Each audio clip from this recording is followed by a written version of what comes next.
That's right, ladies and gentlemen. Welcome to the Cosmic Perspective. Yeah, dude, the soundtrack. Fun fact about the soundtrack is that was made by a buddy of mine who we used to make sketches in high school in our TV class. So we literally use like camcorders to shoot the thing.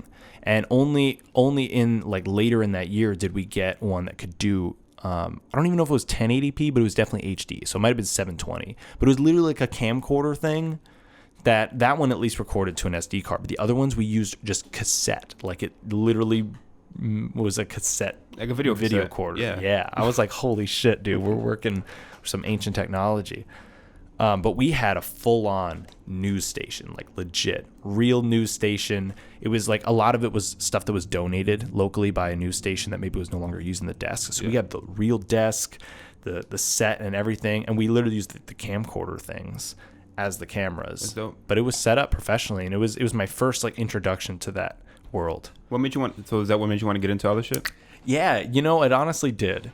Because I had a lot of fun acting in the things, and I had a lot of fun shooting them. I just thought it was fun. And in high school, I would say Sam, the one who made my theme song, he did a lot of it. I mean, I was an important influence, but I wasn't like, he was the one who would edit them at the end of the day, because I didn't have a Mac at the time. Mm-hmm. And then I got a Mac in my, like at the end of my senior year, I got it for college. And then I could actually do real editing, because Windows Movie Maker on a shitty XP computer that we had at home just wasn't going to do it, I didn't even know what the fuck you would edit on a Windows computer except for Adobe. Yeah, but at the time, like, I didn't know anything about the Adobe suite. Yeah, that was way before that. But in school, they taught us Adobe. So I learned, first it was CS6, and then they came out with the Creative Cloud during college, and I used that. That was the first Creative Suite you ever used, CS6? CS6. I remember Adobe CS3.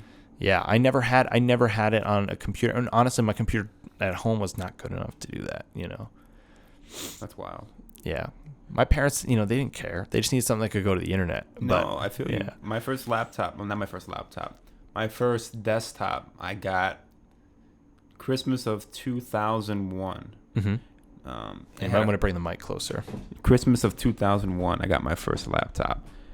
My first desktop, rather. Mm-hmm. It had 40 gigabyte hard drive, 256 megabyte of RAM. Yep. 128. Yep.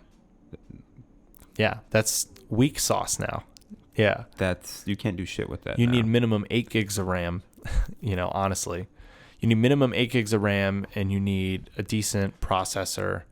And storage-wise, like, if you get an SSD, it's going to be really expensive to put a lot in it, but it's worth it if you need that space, An SSD nowadays is a necessity, in my opinion. It's a necessity, especially to run some of this shit. Yeah, I've definitely I upgraded mine, because it was like the SSD that came with it. At the time, I wasn't thinking, like, long term of like how long I was going to hold it or how much space I would need. Mm-hmm. I just got what I could afford at the time. I bought a 15-inch computer, so that starting price was $2,000. So when I got mine, I got just the base model, and I had some issues with it. I had it sent in. It was part of a quality program. I had it sent in, and they eventually just gave me like 16 gigs of RAM in the board once. I don't know if that was like on purpose or if it was that they just stopped making the 8 gigabyte version of it. They just put it in. So they just put in the new upgraded one, which makes sense that they would be like, well, if this is a faulty board anyway, let's just make a better one, and then we'll replace them with that. So they replaced it, and it just ended up, I had to have it replaced so many times, the logic board, because it kept kernel panicking, that eventually they literally just gave me a new computer. What year? 2015. I have the same one. I have a mid-2015 MacBook Pro. Yeah. No, I had a 2012 before. So that they upgraded me to the 2015, because at the time it had been like 3 years of just like constantly taking it in for a logic board. And the store was not close to me. So it was not convenient for me to do that. And there was no store at my university. So every time I was having this issue, I'd be like not be able to use my computer, and I would have school shit I had to do. So it definitely wasn't convenient. But in the end, they've done me well. This computer's been awesome. I haven't had too many issues with it. I sent it in once, and they did replace some stuff, but I think part of that was just I was using it in clamshell mode to hook it up to monitors so that it would do better. But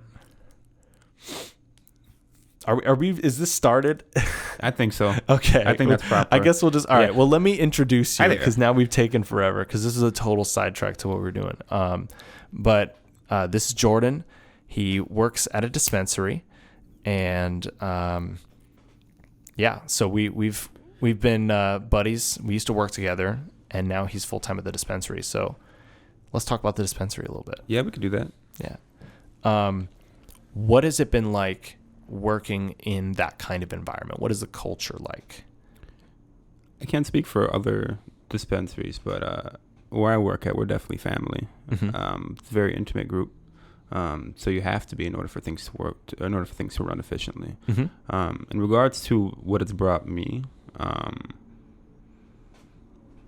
this is shit. I don't know how to say this without sounding corny, but I think I'm not religious by any means, but I think being of service to others is kind of fulfilling to me. Yeah. Yeah. Well, I mean, being of service to other people arguably is one of our functions of a fulfilling life as a human being from the standpoint of even just evolution, not even just the spiritual aspect of it, which I think there's a really powerful element to that part. But also I think just how we're wired is that we just feel better when we do that. Definitely. What started you on that journey? Like, was there a specific moment that really made you realize how important that was to you? Yeah, I think it was after graduating college. I worked in a lot of different areas, from the club scene here in Chicago to Mm-hmm. a couple universities, a nonprofit, or rather a university, a nonprofit, one of the biggest ones here in Chicago, within its respective field. Mm-hmm. And yeah, I think all of those experiences, I learned what I didn't like about them, and I learned what I did like Mm-hmm. about it, with respect to not only the job itself and what it entailed, but the type of life that I wanted to live. So yeah, I know that seems like, well, you've worked here, there, and there, and then now you're selling weed. But my profession definitely brings me all of those qualities. Yeah. So, I mean, one of the big things is, your dispensary right now, because even though it has been legalized in Illinois, It's been legalized medicinally. Meaning it's been legalized, like we've passed the law, but it won't go into effect of recreational until January. So right now, because it's legal medicinally, your customer base are patients, and these are people that are suffering from a variety of things that might be where cannabis is the perfect option for them. What kind of it's fine if there's like a confidentiality with patients and stuff, but what kind of cool stories do you think like people would not mind their story being shared in terms of how it's changed their quality of life? Oh, I don't even think I have to get into specifics. I mean, you can YouTube videos that have shown the effects, the positive effects of cannabis. Any one of the yeah. I mean, I don't. Yeah, I think I think Illinois, they are one of the trailblazers, or they are trailblazing for rec use, and I'm very fortunate to kind of be a part of that. Mm-hmm. The medical program here in Illinois has only been around for 4 years, and I think it's registered thousands of patients, and that's giving them back the quality of life. Yeah. And as far as like I guess like the typical experience when you walk into a dispensary, because some people have never been in one. I had never been in a dispensary until I went to Colorado, and it was such a cool experience. The first one, I will say, was not a cool experience, because the guy I don't know, he just didn't give a fuck. He didn't have any patience. He really didn't have good bedside manner, I'll call it. And the second place we went was awesome. This is a place where they grew in the facility. Really? So I have pictures of the weed just being grown, and it's so pretty. And then the woman who checked us in before we were able to go in, which there is kind of formal, right? You can only have so many people in the room at the time. When they take you in where the product is, it was like they only had a couple bud tenders. But we were talking to the girl before, the receptionist, and she was awesome, super friendly, gave us some good advice as far as where to travel that day. You know, it's just super nice, just like the right kind of experience you want when you walk in. And then our bud tender was very patient with us, allowed us to look, smell a bunch of different strains, and, you know, figure out what we wanted. That's amazing. Yeah, I've never been to an out-of-state market yet, but I definitely hope to soon, sooner rather than later. Yeah, dude, it's an experience, I gotta say. Going from like having to get it from somebody versus you go into a store, you get exactly the strain you want, you have your options of pre-rolls, the herb, edibles, you name it. Like, that's amazing. And that's how it should be, because then everybody's getting exactly what they want. They're getting the desired effects. People can be more responsible in this manner. It allows for avoiding issues of prohibition, like we were talking about before. So for me, that was like, oh, I can't wait till everybody can have this, because it's ridiculous that it's illegal. Definitely. I'm excited to say that. I think, to say the least, for sure. I don't know what to expect. I don't think anybody has any idea of what to expect. It'll be interesting here. We just have to roll with the punches. It's kind of one of those things. Yeah, but I'm definitely ready for it. Yeah, I'm excited. I bet you're going to have a huge rush of people when it legalizes. I'm sure it's going to be crazy. And hopefully the supply can meet the demand. I know that has not been the case in all the other states that have legalized it. You know, hopefully, I'm honestly, I'm looking forward to see how many people are actually going to wait outside, like sneakers. Is it going to be like sneakers? It'll be like, it's January, or like an iPhone. It's January 1st. It's going to be probably 20, 30 degrees. Are you going to choose to go out the night before? Are you going to go out and then wait in line at a dispensary? Like, what are people going to do? Are there going to be any midnight openings? Like, that'll be interesting, my gosh. too. If there are, then it's going to be like people are going to do that, and then, that would be rowdy. I know Vegas has a dispensary that's like 24 hours. Yeah, I'm not sure if anywhere else. Again, I've never been to any other market, but I do know Vegas has like a 24-hour dispo. Yeah, because, I mean, alcohol isn't even 24 hours. You know, there are certain hours that you can't be selling alcohol. So it's interesting. In Vegas? No, just, I mean, in general, like in other places, probably not Vegas. Vegas is probably, I'm like, what the fuck? Vegas is probably 24/7, but in most places, there's going to be some limitation of how late you can sell alcohol. And so you think about that with weed and you're like, does it the same thing apply, and should it, in terms of regulation wise? And I don't know. To me, it's a different animal, but also, you know, we want to be mindful that we're not giving it a double standard and allowing it to get some special privilege that other drugs don't get. But I mean, when you look at the statistics, it's clearly safer than the majority of other illicit drugs. Yeah. No one's ever died off weed. Yeah. No one's ever died off of mushrooms or acid either. Really? Mm-hmm. You can't. Not from eating it, not from consuming it. You know, from doing stupid shit on it, okay, well, that's another animal. But the substance itself will not kill you. The LD50 is unknown. Is that in mushrooms or acid? In both of them. Really? It's unknown. That sounds great. Yeah. No, it's pretty safe, dude. Have you ever done psychedelics? Yeah, for sure. Big proponent mushrooms? of them. Yeah. Yeah. What have been your experiences with mushrooms?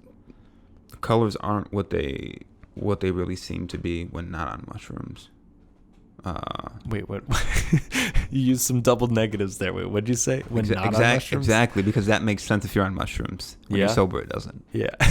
I just remembered saying that on mushrooms, so I can repeat it. So colors are not as they seem when you're not on mushrooms compared to on mushrooms, meaning like you think what you see on mushrooms is maybe the true nature of colors. There you go. And that, okay. There you go. Now I deconstructed it, dude. I figured it out. You see, okay. I need people like that in my life to see, and I have people like that in my life mm-hmm. to like kind of like rearrange. Translate. Exactly.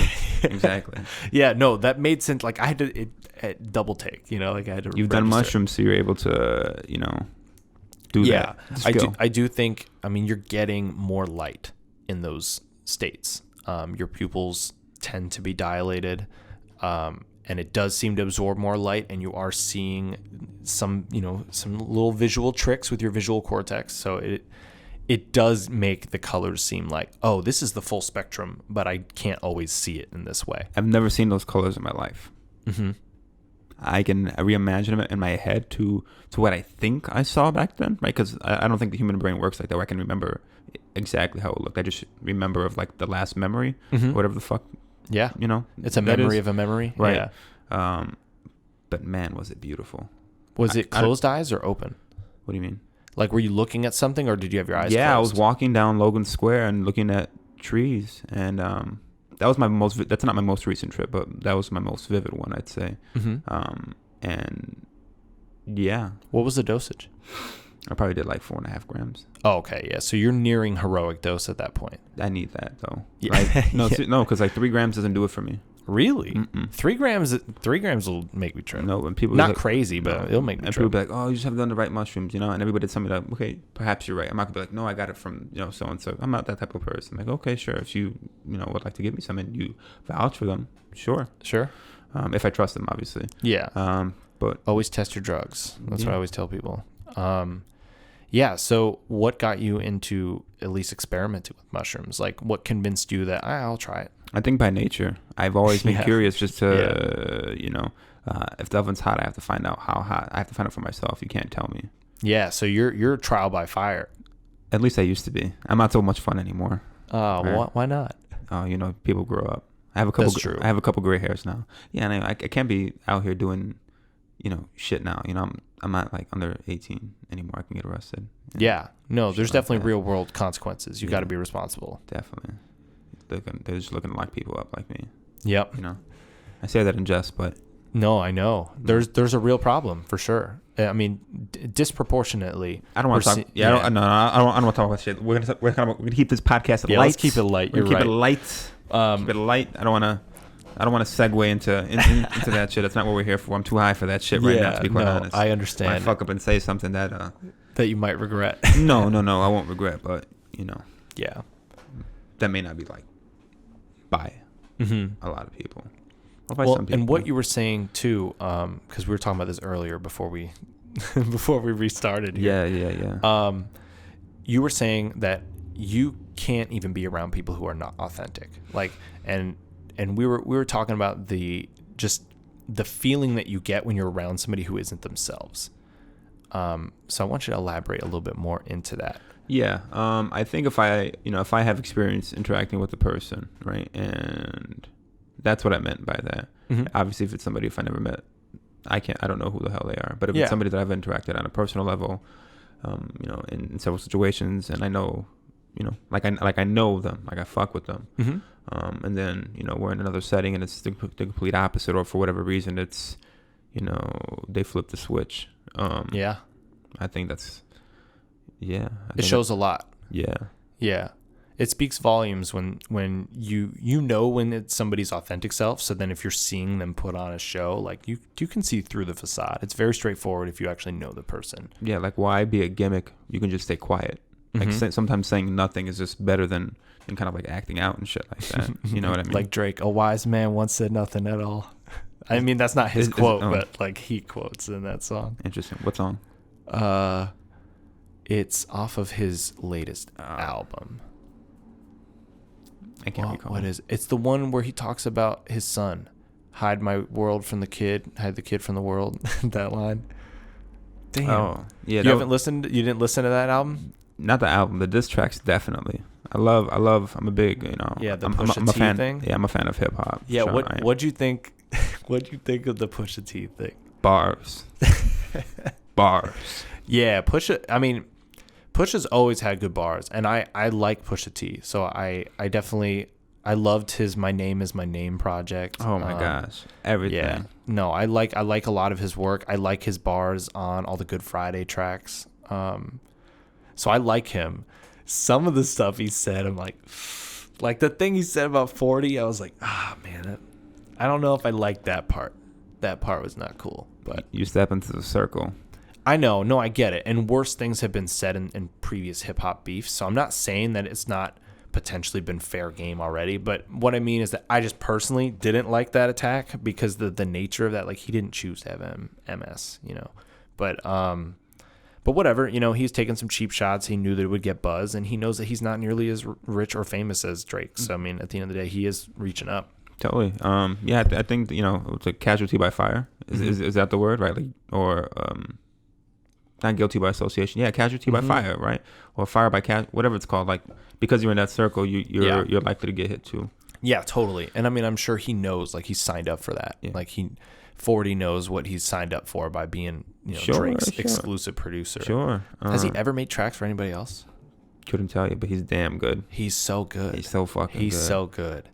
I love, you know what? I love production. Like, I think just the nature of people who mix, master, and produce, I find that whole process so fascinating. Definitely. I would say my favorite producers, Just Blaze. Just Blaze? Yeah. Love Just Blaze. Just Blaze? Yeah. Oh my gosh. I mean, Kanye. Yeah. Oh, obviously. Yeah. Kanye's got to be in the top. Yeah, for sure. For production, without a doubt. Yeah. I mean, I think I was listening to, what was I listening to again?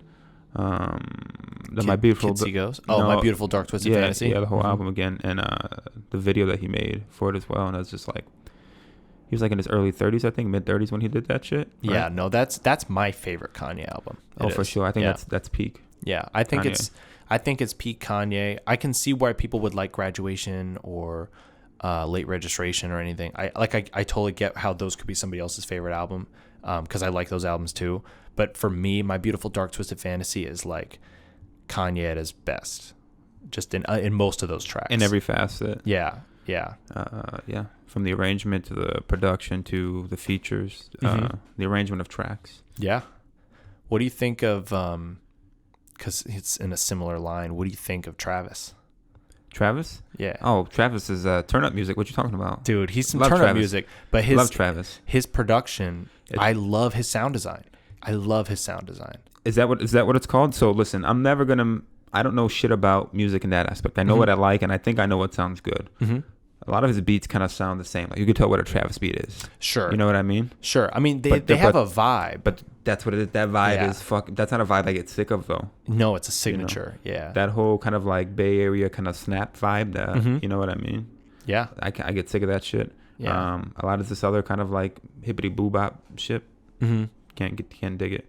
Travis Scott, that's a vibe. Dude, he's a vibe. I like his like moody, synthy, spacey vibes, and his sound to me is very wide. Like it's an expansive sound. You feel like you're in some big room, and I'm sure he's using some crazy plugins to achieve that. And then not to mention the engineers and the people who are actually mastering it after. So he probably gives them a great bass, but they do all the tweaking that makes it sound like perfect. Is that how it works? Yeah. So you'll have a producer, and the producer might make the beat. So this will be somebody who's, putting in the chords, putting in all of that, right? And then you'll have an engineer. That person's going to be manning the boards in the room, and they're going to be turning the knobs and trying to get that going. And then you also have the post-production stuff, which is going to be where somebody goes through and fine-tunes every little plugin and all this stuff. Like, they have the bass, they have a lot of the stuff laid down, and it's obviously recorded on nice equipment. But then you have these just geniuses that go in and they just listen to this shit, and they're like, yep, we got to turn this up a little bit here, we got to turn this up here. Like, they just know their plugins, they know how to master it, they know how to fill the sounds in all the right spots in the waveform. It's wild, and there's a science to it, dude. That's over my head. Yeah, it's a total science. But that's what I like about Travis. It's just that Days Before wide. Rodeo. Yeah, dude. Days Before Rodeo. I've been bumping that a lot lately, actually. Probably like Birds on the Trap, Sing McKnight. The whole album is a fucking banger. Yeah, fucking album. The whole album's a banger. I like that album a lot. And I liked Rodeo too. Rodeo was okay. Yeah. I didn't like all of Rodeo, but the tracks that I liked, I really liked. For sure. Yeah, Days Before Rodeo, Drugs, You Should Try It. I love that song. Banger. That song's such a banger. It's so smooth. Is there I was gonna say, is there any way we could like plug it in and just like play it, or like maybe play it in the intro? Maybe you could post that song in the beginning. And I would immediately get copyright claimed. Oh, I forgot Travis. Yeah, duh. I mean, you just can't do any music like that. You can't like chipmunk it. I mean, something like that. That was horrible. No. I mean, you. I mean, that gets into a whole other thing, which is a shame with YouTube with the copyright thing. But I also understand, people want to get paid. I think people should get paid. How do people sample music then? You get paid. Like, you have to buy the sample. So depending on how you use it is going to determine what an artist is willing to give you, or what, the recording company that has the rights to it is willing to sell it to you for. So you can't use a song if you're not trying to monetize off the content that you're using it for? Nope. Just because you're not monetizing doesn't mean you can use it. You still can't use it. Wow. I know. And it's a weird gray area because it's like, I feel like regular people should be allowed to make some just like homemade video shit. Like, it'd be one thing if it seems like, like you can tell it's a professional setting where they're trying to make money off it. But if it's literally somebody who just uploaded to Facebook, like them dancing to a song, I'm sorry, but like, don't copyright claim their video. They're trying to make your song more popular. Like, it's only helping you. But they just see it as, I want every little sliver of that money. You got to create a nonprofit. Create a nonprofit? That's what you got to do. They get away with fucking everything. They do get away with everything. You got to create a nonprofit. Yeah, and it's a shame for too, podcasting, because there are some nonprofits that really are doing some great work, Sure. and then there are some nonprofits that literally exist and they're basically for profit, but they're nonprofit. Listen, what you do, you create a nonprofit. Say it's an educational, whatever the hell. I don't know the semantics. That's all I know. Mm-hmm. Nonprofit. Just start my own charity. Do what you got to do. I'm surprised that Chris D'Elia has not done that. He's got like a little cult going on. I've never seen his podcast. You've never seen his podcast? I know he's pretty funny. Yeah, he's funny. His podcast is good. I recommend it. I'm a big Theo Von and Joey Diaz fan. Yeah, have you seen his beef though between Chris D'Elia I know and Theo? a little bit about it. I know a little bit about it. I mean, it's not real, but it's like, it's hilarious, dude. I just watched Theo's response to Chris D'Elia because Chris D'Elia called Theo out for canceling an entire tour. Yeah. Because by the way, he never addresses it as response. He never addresses that point. But he says some funny shit about Chris D'Elia. But he said some quote that really had me laughing. That's because Theo said he wasn't gonna, like, he would never do it, and then he wound up doing it. That's what it was. Yes, exactly. He wound up doing it for a movie. Yeah. Whereas, like, he didn't tell anybody. He didn't tell anybody about that first. Exactly. Yeah. And the funny part is Chris D'Elia, like, he canceled his because he literally couldn't fly out. It was like the delay. Mm-hmm. It was like delays in the airport, cancellation of flight or something. So he had like no way of getting there, and that's why. And so he uses that in his response, and then Theo. Damn, I wish I could remember the quote because I know it's like going to be a top comment on YouTube. But he said some funny shit. He said something about like Chris D'Elia's from the north side of a tree. And I'm like, I don't even know what that means, but that sounds like a Theo Von quote. Doesn't moss always grow on the north side of a tree? Oh, I think he's saying that like the SpongeBob episode, right? The pioneers. Listen, I just remember hearing some show in the early 90s that moss always grows on the north side of the tree. So if you're lost, find the moss. You fucking walk that way. If you're lost, find the moss. Unintentional, but yeah, I am a poet. Bars. That's the theme of this podcast. Bars, dude. Yeah, so definitely hip hop. Hip hop is a big thing. What other influences have been on you growing up here in Chicago? Probably the fashion. Fashion scene as well, for sure. Mm-hmm. I love fashion. I remember in the early 90s going to Tony Sports right there on, Milwaukee Avenue, mm-hmm. where what's currently there. I think the Coco Rococo is there right now, or whatever's next to the Coco Rococo. I think right there, Milwaukee Avenue, right there in Wicker. That's where the Tony Sports was, like right there in the corner. But yeah, I remember that was like the mecca on the north side for getting stuff, right? Like that was one of their many locations. Mm-hmm. City Sports right there, Milwaukee Avenue and Ashland, it's still there.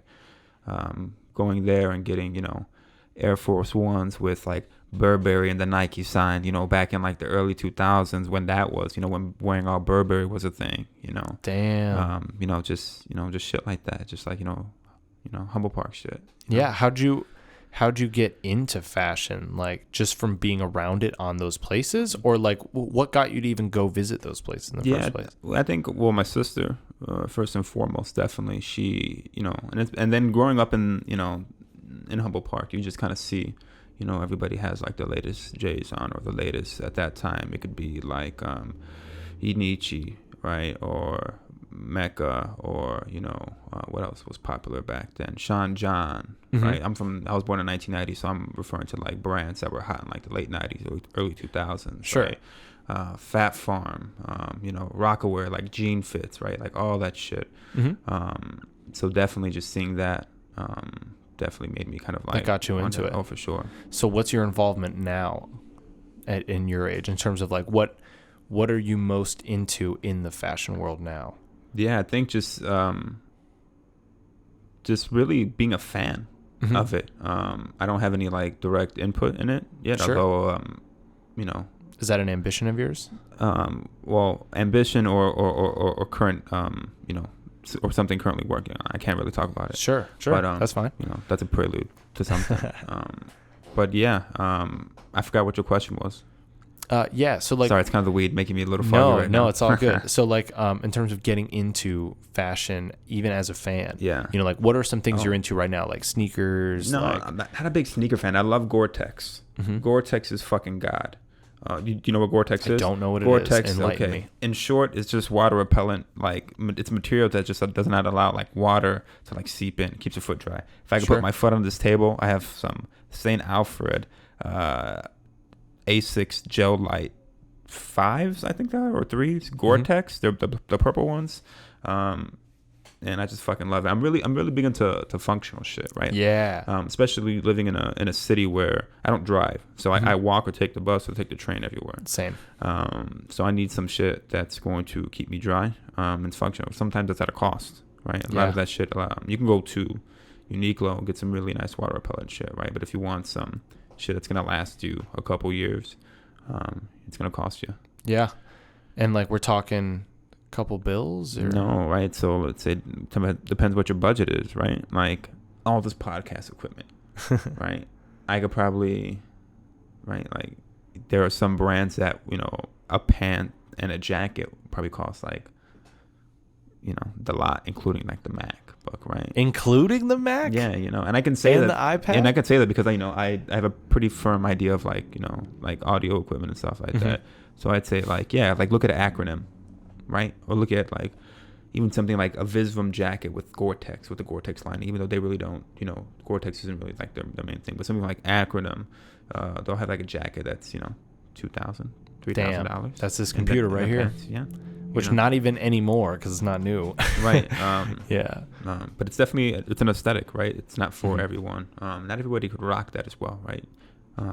I can maybe look comfortable in a piece, but you'll never catch me like in the full like ninja jumpsuit, you know what I mean? Sure. I mean, yeah, and there's different levels to the matchiness of it. Definitely. But you know, there's something cool about stepping out and like being in a fresh outfit, and you know you look fly, and you're just like, yep. Oh, absolutely. I'm stunting today. Absolutely. That's how I feel when I get my eyebrows done. Like my beard could be shabby, but if I get my eyebrows done, that's good. And that's part of fashion as well, right? Healthcare. Yeah, self-care. Totally. Self-care, dude. Self-care. If you can have the nicest clothes on, you can smell good, but if you look like shit. So what's part of your self-care routine? Well, I'm kind of like a hypocrite, right? Because I bite my nails to definitely in heaven, right? But in terms of what people can actually like see, I don't know, just like really good personal hygiene, right? Like, you know, facial products. A website I visit often is called Very Good Light. And it's geared towards like, you know, men's like, you know, skincare and like healthcare and shit like that. Sure. A lot of like, you know, Korean beauty brands and stuff that are there, which are great. Yeah. You know, a goal of mine has always been to not look my age. Yeah.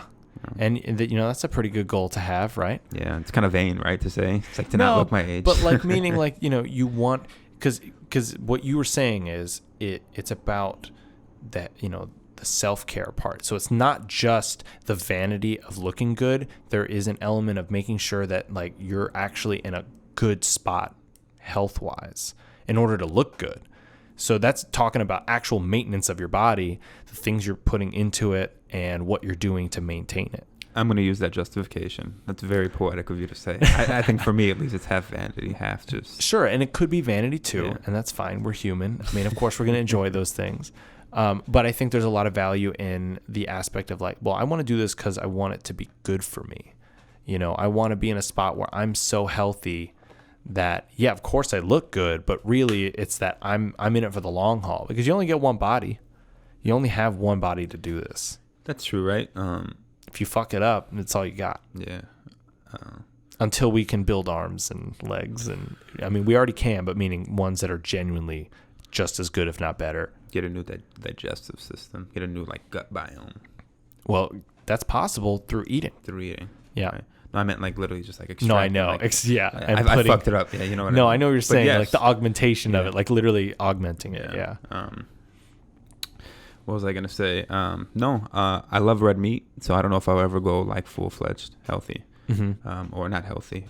Because some people would contradict that by saying no, red meat is healthy, right? The people who say that red meat is bad for you or meat in general are fucking goofballs. Yeah, there's a whole lot of. I'm not educated on that. And to be honest, like I think that's one of those things that, or at least one of those topics that I don't care. Like I'm gonna eat what I like. I love tacos. I love chicken wings. I love rib tips. Yeah. Fried food. Right now, due to my love for life and my awareness that things are bad, I choose not to eat those things on a daily basis. Sure. But if you want it, you'll do it. Oh yeah, if I was like if I totally didn't give a fuck and decided to become a total glutton, I'd self-indulge in all that shit. Totally. Every day. What stops you from being a total glutton? Where's the discipline? Like, where would you say you have it in? Vanity. In the vanity, because you're like, I don't want to let myself go. Yeah. Yeah. And I'm not even like in the best of shape, but I've looked, I've been, severely overweight. Not severely overweight. That's I'm being fucking dramatic. I've been overweight before. Don't sound sad. You don't have to sound sad, Kevin. No, I'm not sad. Because I lately have felt overweight for my own body weight. Like, dude, what do you mean? I remember you going to the fucking gym all the time. I do, but I also have had periods where I haven't been able to, from crazy scheduling and the hours, and then the hours in my gym are just like honestly shitty. The main reason I'm at the gym is because it's close, but like the hours of it suck, where it's like if I get off too late, I can't go. And then if I didn't get up early enough to go before, depending on when I worked the day before, it's like it's a constant struggle. So I'm trying to go, and I've at least been going several days a week for the last like month and a half. But I was not consistent with it for a couple months when I was moving to this new place. What could you change to be more consistent, if you were going to be honest with yourself? Going to sleep earlier. But sometimes it just doesn't happen. That's really not fun. I suffer from the same thing. If I get off at 10, I get home at 11. It takes me like an hour basic. I mean, not really a full hour, but like basically with give or take of waiting for the train and all that. And if I'm able to longboard, that helps a lot, and that cuts down my time in half. But if I can't, it's just like a never ending struggle. And so it's like that combined with the fact I'm trying to do this. So editing the podcast has to fit in somewhere, and it's got to be done in hours that I'm going to have the attention span to do it. I can't be too drained. I mean, I don't need to be perfectly inspired, but I do need to have energy, because otherwise I won't be focused and I won't be able to do it. And it's just like a constant struggle of like, do I go to the gym today or do I edit this podcast? Because I can't do both, and also get enough sleep. And sleep is probably the most important of all of them. And I was like struggling hard with not getting enough sleep. Lately, the last several days, I've been very good about like, nah, I need to get this right. It needs to start with the sleep and then move from there, to fix the other habits. What's an adequate amount for you? I get up early every day, no matter when I go to sleep. So for me, if I get at least 7, I'll be fine. 8 is perfect, but rare. Anything more than that basically doesn't happen. Really? So it's usually less. It's been like for a month, I was maybe getting like 5.5 to 6 on average, and it was just not good. Good for you though, man. Good for you. Yeah, that was fucking me up. I was like getting stressed out too. I could tell it was stressed out, and it's stressful. Without going into detail on it, it's stressful at work right now. So it's just a lot going on, and that's fine. It's understandable. I know what I signed up for, but when I'm trying to do this too, it can be overwhelming if I'm not getting enough sleep. So I had to make that a priority more so than anything. Over going to the gym. Over going to the gym, and over even this podcast, which is why I've had like a month delay from the last episode compared to the one I released 2 weeks ago, the one before that. I only ask because I've always wondered like how important sleep is for individuals. Like for me, I only need like, not that I need, on 5 hours, 4.5, I can go through my day. And really, most people are not functional at that. I mean, there are rare cases, but most people aren't actually at 100% if they do that. Sure. Let's see. If I go to sleep, and I love the night. That's why, like, I think that's when shit gets popping. Like Twitter after like 12 a.m. for like 12 a.m. to like 2 a.m. It's funny. Yeah. Popping because they think of the West Coast time. Yeah. Right. What's true? Just saying. But yeah, if I go to sleep around 2:30, I wake up around 6:30, 7. Mm-hmm. It's about what, 5.5 hours. Damn. I mean, at least you're getting close to 6. It's like really, it's 8 hours is supposed to be the sweet spot for the majority of people. That's bullshit. I'm sorry. But I don't know anything about science, but I'm not gonna spend a third of my fucking day sleeping. I'm not gonna spend a third of my fucking day sleeping. I get that, but you suffer from it if you don't. Unless you're one of the rare percentage that's actually able to survive on less. But most people need it, even if they think they don't. They do studies and they show when they get it, they are better. Like attention span, everything, and even your body healing. Like from if you're working out, you'll regenerate your muscles more. Like it helps a lot with recovery. It's impossible to be like a perfect or like a well-balanced human. It's in this is culture. Let me ask you. No, that was a statement. Is it possible to be a well-balanced human or a perfectly balanced human? I think it perfectly balanced. I don't know. I think it is possible to be well-balanced, but I think only when you are at the point where you're at least not stressing about the basic necessities of life. So for as long as you're still struggling for getting food on the table and paying your bills and paying your mortgage and paying your car payment and all these other things, I think it's impossible to feel truly balanced because you don't control enough of your time, because your time is dependent upon a lot of other things, whether it's your job, your family, your kids. So I think the only way to truly get to some degree of sustainable balance is to be out of that like poverty mentality or out of the just desire to acquire things. Like, in that mentality, I think that just there's a dead end there. Mm-hmm. You can get yourself to a pretty good spot with that mentality, but then once you get to that minimum requirement, I think people then lose sight of what's really important. Yeah, I think, like, how does one balance everything that you said within the construct of 24 hours? Mm-hmm. Do you do some things maybe intermittently every other day? Do you not go to the gym every day? Yeah, I can't go to the gym every day because of my sacrifices that I have to make. Yeah. Oh, I wasn't even speaking with you in general. I was speaking like with somebody who works the normal 9 to 5 and it takes them an hour to get to work and an hour to come back. Yeah, I would say sometimes it might be that you got to just prioritize, like, all right, today's a chore day. Tomorrow can be a gym day. The next day can be, you got to just work with what your schedule is. It's easier if you have a predictable schedule, like a typical, like literally Monday through Friday, these hours, and it's always that. That's a lot easier to plan your life because then you can actually make it like, okay, Monday's this day, Tuesday's this day, Wednesday's this day. Mm-hmm. For someone like me, where my schedule is different every week, it's very hard for me to do that. So I feel like I'm constantly improvising, which is great that I did improv, but I'm constantly trying to figure out, well, what can I do? What combination of things can I do to pull this off? That's tough. And I am not doing it. I'm not pulling it off. That's the thing.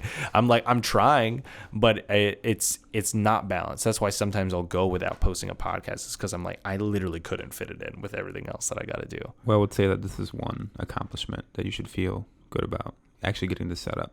Yeah, thank you. Yeah. I feel good about coming because I usually don't do this type of shit. I'm not sure if we mentioned on, this is all kind of high am. I'm not sure if we mentioned on the first attempt of this one about my, I'm high. I forgot what I was going to say again. Totally. It's all good, dude. Well, I don't want to make you go over on your time though, because we are kind of getting, what time is it? It's 2:23. Oh, we can go for a little bit more. Okay. Yeah. Just because I want to be mindful of your time, but I appreciate it. But yeah, so as far as life philosophies then go, what is your version of balance? I don't know. I have no clue. I think that's probably my probably the biggest thing I struggle with. Balance. Do you have a vision of what balance would be? Not that you're at it, but that you would see as balance? Making enough money to focus on other aspects of life. Like community efforts. Yeah. More time for myself. Seeing the world, having different experiences. I think that's a big one. I don't travel enough, so maybe prioritizing that. Yeah.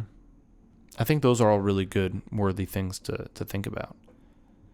I think that those are important elements to a fulfilling life, right? The community thing, I think, is huge. At least for me. And, I keep on bringing that up because I am, I'm from Chicago. So I think that it starts with people like me who plan on staying here, or who plan on, staying here their whole life. I feel confident saying I plan on staying here for my whole life. And, actually starting with the community that I'm from, being a Humboldt Park, and helping that out, and then hoping that inspires others to, do shit in their community and, change shit. Yeah.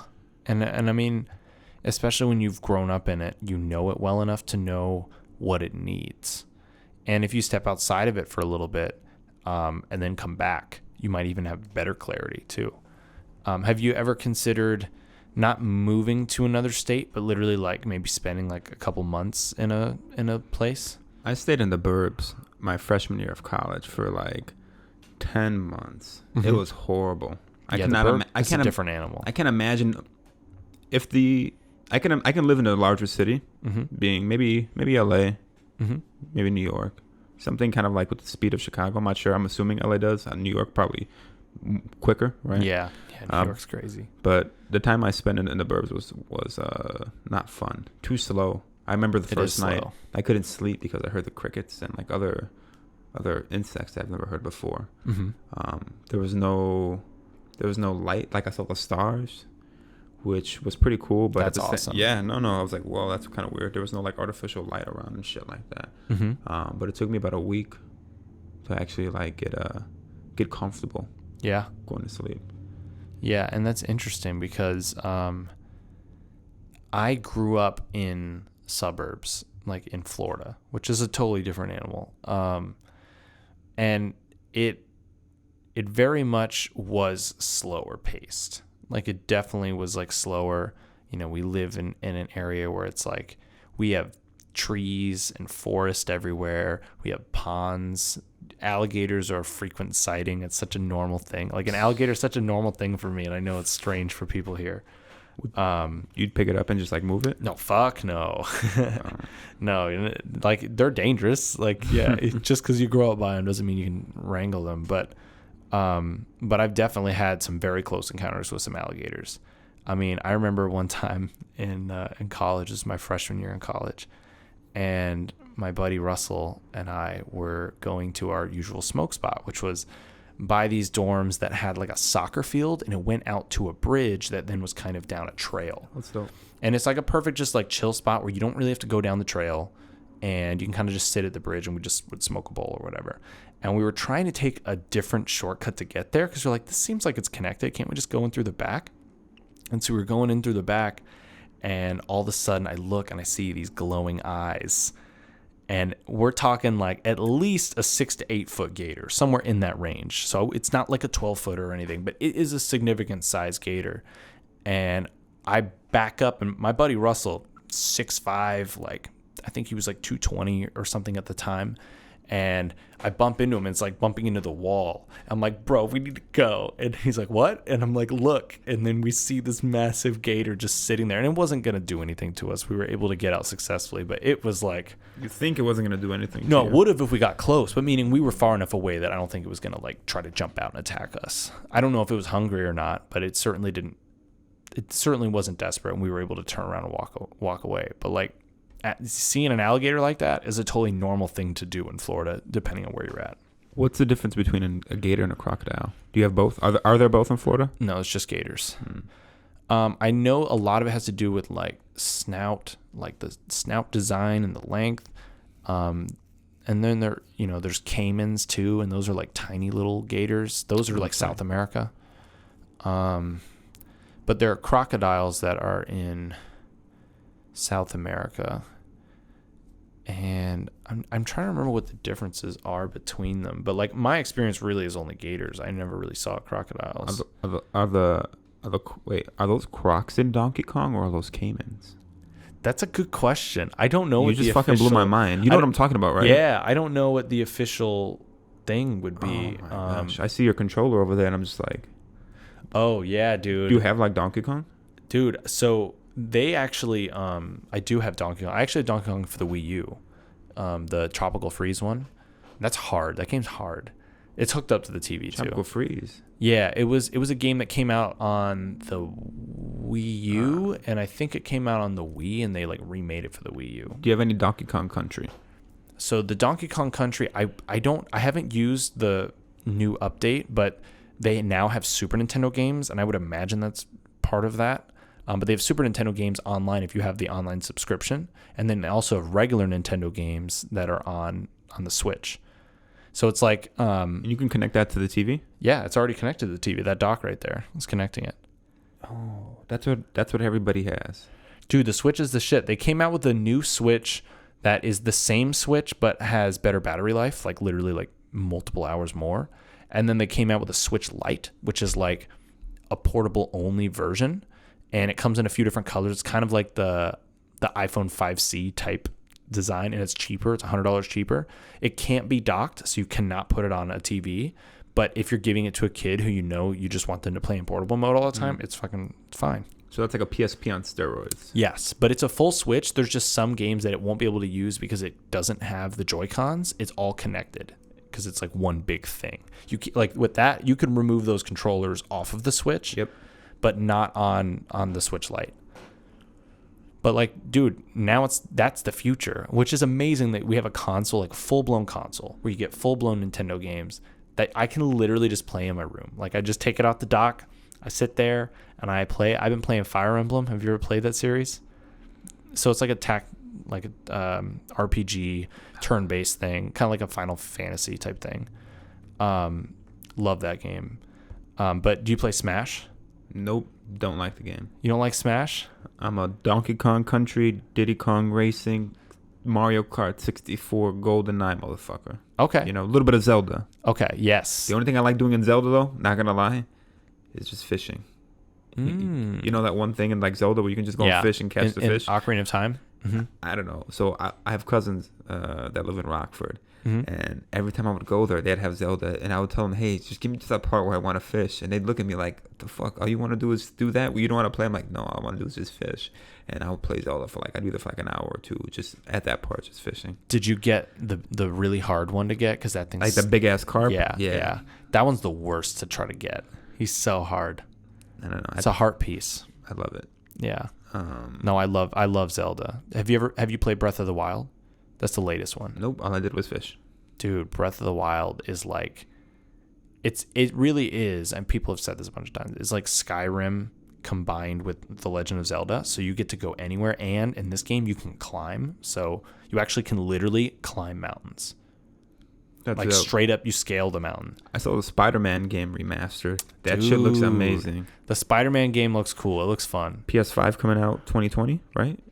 Is that officially released? You want to look it up? Let's see. I was looking up crocodiles here. Oh, the caimans. I think they're crocs.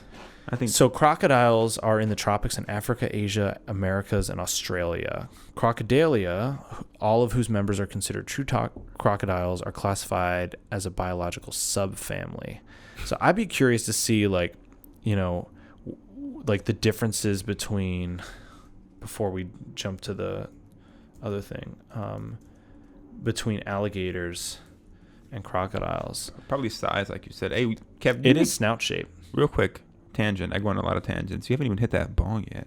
Dude, I haven't. I don't know if you want to hit it in front of the people. Oh, it's because the joint got me so high. Let me see the lighter. Yeah, that joint was a Durban, right? It was a Durban? Yeah, it's a Durban joint. That's Durban Poison? No, not Durban Poison. Oh, okay. Because I smoked that from Colorado. Yeah? Mm-hmm. Yeah, I love Durban Poison. Oh, that's a nice rip. Good for you. Woo!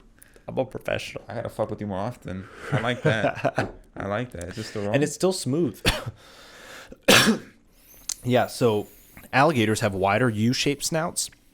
Crocodile ends are more pointed and V-shaped. Crocodiles tend to live in saltwater. Alligators are freshwater, like marshes and lakes, which is why they're in our ponds in Florida. Let's see. Yo, that shit is nice. Let's see versus That shit is nice. caimans. Real nice. Yeah, right. It's pretty smooth. You can get. I'm sorry if I'm so unprofessional. I don't know if you had like a fuck up like me on your podcast. No, dude, it's totally fine. Just kidding. Not to be self-deprecating. Let's see. Difference between a caiman and alligator. So alligators and caimans belong to the same family, whereas crocodiles are a different family. So that's what it is. So caimans are actually more in the alligator range. So if Donkey Kong, let's find out the Donkey Kong thing. Donkey Kong, alligators or crocodiles? I feel like they're crocodiles, but alligator. Wait, what? Alligator or crocodile? And we'll find out. We'll answer the age-old question. The Kremlins are a race of crocodiles. There you go. See? Damn crocs. Dude, this is what the internet is for. The internet is for searching these kind of things. This is important information that we are discovering here on this podcast. Are you on the Donkey Kong wiki page? I did get it from the wiki page, yeah. Or it's Donkey Kong fandom wiki, yeah. But yeah, it literally, Google, of course, gives me the perfect answer. Now, what was the other thing that we were supposed to look up? PlayStation. Oh, yeah. I haven't had a system since PS3. That was the last system I ever officially bought. It says, so this is a leak. This is not a confirmed thing, but the leak says that it'll be February 12th of 2020. So that's for very soon. Now, what do you think the PS5 is going to have, realistically? It has to be able to do 4K, 4K 60 by default. It's saying it'll support 8K video, at least to an extent. Okay, if they could do, well, that's fine. I don't want anything upscaled, right? I mean, these are all rumors. I am not saying that these are real things. This is just what a random webpage is telling me. What can currently shoot 4K 60? What can shoot 4K 60? Like video? Yeah. Well, that's different than gaming, but oh, is it? But I thought it was the same concept. I mean, it's the same concept, but it's different in terms of like you're graphically reproducing something in that resolution rather than just shooting it via camera. Interesting. But my phone can do 4K 60. It's a weird 4K 60, like it's like this high efficiency format that allows it to do it. But it's cool, dude. It looks good. It looks good. I want to put it on this TV. Now that I got the TV here. It's a fairly new addition to the apartment. But I wanted to be able to play like Breath of the Wild on a big screen TV, you could do dude. That. Yeah, and that game is beautiful. You need to try it. I don't have time for games. Again. I know. Again. I don't got any time for games either, you know? I'm a fucking heavy mommy. Dude, I haven't talked about the heavy mommy. So what? So the heavy mommies, this is something I definitely want to make a thing because I thought it was so funny. So when we were in Colorado, we were going up this mountain, and there was a sign that was like an HM and then like a cross through it. I was thinking heavy machinery. I did see your IG post about that. Didn't you post it? I posted heavy mommies, yeah. And so we were like, what does H&M mean? And we went through a bunch of different things, like no H&M, like literally like H&M, the fashion brand. And then randomly, literally after a long pause, if we like stopped doing it, I still had one more, and I was like, the heavy mommies. No heavy mommies allowed on the mountain. And so then it became just like a joke that we just did throughout the whole trip. And so then we made heavy mommies like a thing, like it's like a character. When you're a heavy mommy, like you're independent, you're bold, you do your thing, you're a heavy mommy. You guys are wild. I know, it's stupid, but it was funny to us, and so it became kind of an inside joke in the Colorado trip. And so that's why I posted the heavy mommies. There's a sign outside of the 35th and Archer, or the 35th, or is it the Archer Orange Line stop? One of those, somewhere around there. Mm-hmm. And it's a sign right outside the bus terminal that says Kiss and Tell. Mm-hmm. And it's like, what the hell does that mean? Kiss and Tell. It's like as a means of transit. Mm-hmm. I don't know. My point exactly. Yeah, I don't know. I don't understand it. It doesn't matter. Check my IG if you think I'm lying.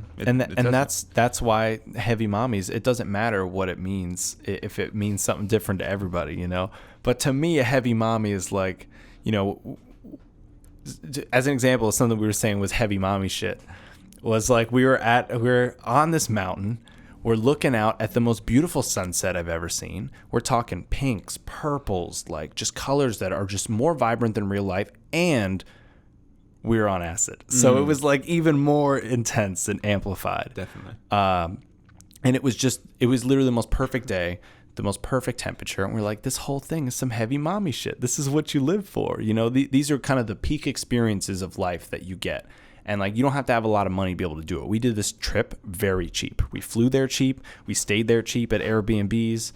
And that's some heavy mommy shit. That's some heavy mommy shit. I feel you. You do it on the cheap. And what did we need? We went, we made groceries, we cooked a bunch, and like that saved us money, as well as like it was just fun to be able to just cook. We had a grill. Like, it was beautiful. The whole trip was beautiful. Everything about Colorado was like more than I could have ever asked for in a vacation. It was easily my favorite vacation I've ever been on. And it was a shame coming back here because I was like, damn, I didn't want to leave. But at the same time, like I was ready to, you know, get back to the grind and do everything. But it's beautiful. And so that's some heavy mommy shit when you do stuff like that, where you spend time in nature and you just hang out with good friends and just enjoy each other's company. For sure. I got to get the fuck out. No, I know. We got to call it. But Jordan, thank you for coming on. Oh, I didn't mean like that, but I mean I gotta get the fuck out of Chicago. But yeah, that too. But no. No, I know. It's just I don't want to hold you up. About it. One thing I do want to say. I know we didn't get to talk a lot about my profession in cannabis.